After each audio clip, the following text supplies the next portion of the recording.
नमस्कार दोस्तों, एक बार फिर स्वागत है आपका हमारे YouTube चैनल में। दोस्तों, क्या आपको पता है अपने मृतक पूर्वजों की फ़ोटो घर में लगाना चाहिए या नहीं, और लगाएं तो कहाँ लगाएं? तो दोस्तों, बने रहें हमारे साथ अंत तक।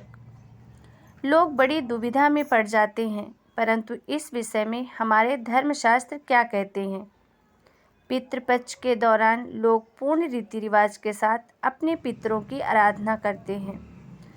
हालांकि कई बार जाने अनजाने में हम ऐसी गलतियां कर बैठते हैं जिनसे हमें लाभ की जगह हानि भोगनी पड़ती है।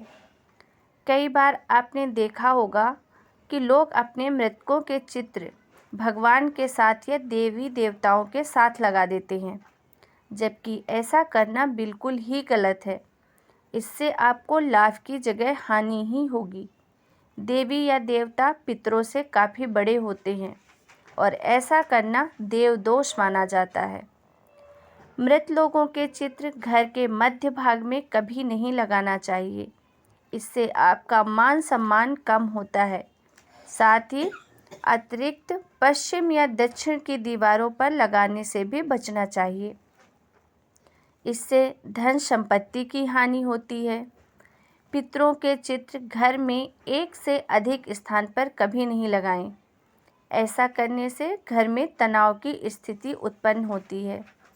इसके अतिरिक्त पितरों के चित्र का मृत लोगों के चित्र यानी कि जीवित व्यक्तियों के साथ भी कभी नहीं लगाएं।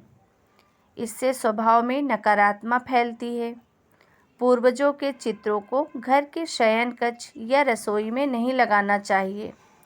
इससे पूर्वजों का अपमान होता है और घर में हमेशा अशांति छाई रहती है। अब यह प्रश्न उठता है कि मृत परिजनों के चित्रों को हम कहाँ लगाएं? कुछ वास्तुशास्त्रों के अनुसार यदि पूजा पाठ का स्थान ईशान यानी कि उत्तर पूर्व में है तो पितरों के चित्र को पूर्व में लगा सकते हैं, और यदि पूजा स्थान पूर्व दिशा में हो तो चित्र ईशान कोने में लगा सकते हैं। यदि पूजा घर से भिन्न किसी दूसरे कमरे में हो तो उत्तर दिशा की दीवार पर लगाएं, जिससे कि पूर्वजों का चेहरा दक्षिण की ओर रहे। यह सर्वोत्तम स्थान है। घर के किसी एक ही स्थान पर पूर्वजों की तस्वीर लगाएं। ऐसा स्थान चाहिए जो दिशा दोष से मुक्त हो, जबकि चित्र के नीचे किसी भी लकड़ी के गद्दे का उपयोग करना चाहिए, जिससे चित्र लटका हुआ या झूला हुआ दिखाई न दे। घर के पूर्वजों का चित्र केवल आपके देखने के लिए है, किसी दूसरे के लिए नहीं। अतः उसे ऐसे स्थान पर लगाएं जहां अतिथि की दृष्टि ना पड़े। आप भी उन्हें प्रतिदिन ना देखें तो अच्छा होगा। ये बात सत्य है कि आपकी भावनाएं जुड़ी हैं उनसे, परंतु उन्हें प्रतिदिन याद करने से आपके भविष्य पर बुरा असर पड़ता है। और यह भी माना जाता है कि हर समय पूर्वजों को याद करने से मन में उदासी और निराशा आती है।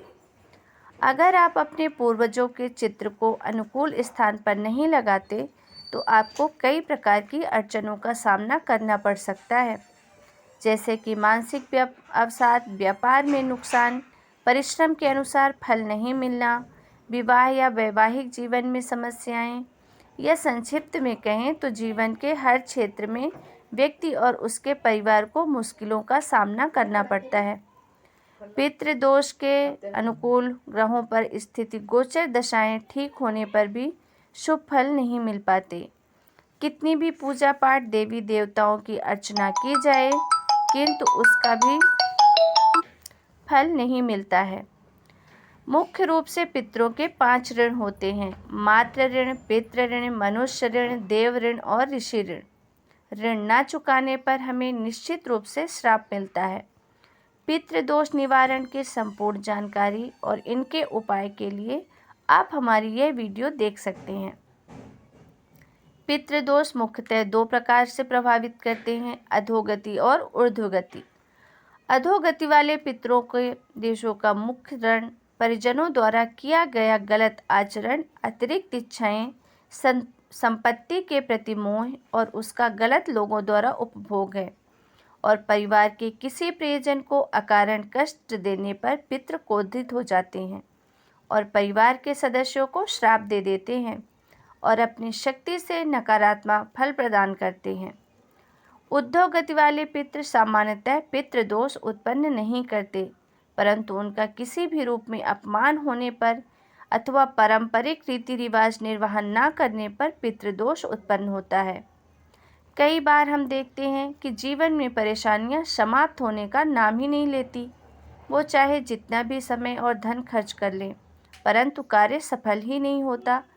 ऐसे लोगों की कुंडली में निश्चित रूप से ही पितृदोष होता है। यह दोष पीढ़ी दर पीढ़ी कष्ट पहुंचाता रहता है और निवारण ना किया जाए तो यह आने वाली पीढ़ी को भी कष्ट देता है। इस दोष के निवारण के लिए कुछ विशेष दिन और समय तय किए गए हैं, जिसमें इसका पूर्ण निवारण भी होता है। और श्राद्ध पक्ष यही अवसर है जब पितृ दोष से मुक्ति पाई जा सकती है। इस दोष के निवारण के लिए शास्त्रों में नारायण बलि और नाग बलि का विधान बताया गया है। तो दोस्तों, अगर आप चाहते हैं कि हम नारायण बलि और नाग बलि इन दो बिंदुओं पर भी संक्षिप्त वीडियो बनाएं, तो प्लीज़ हमें कमेंट करके बताएं।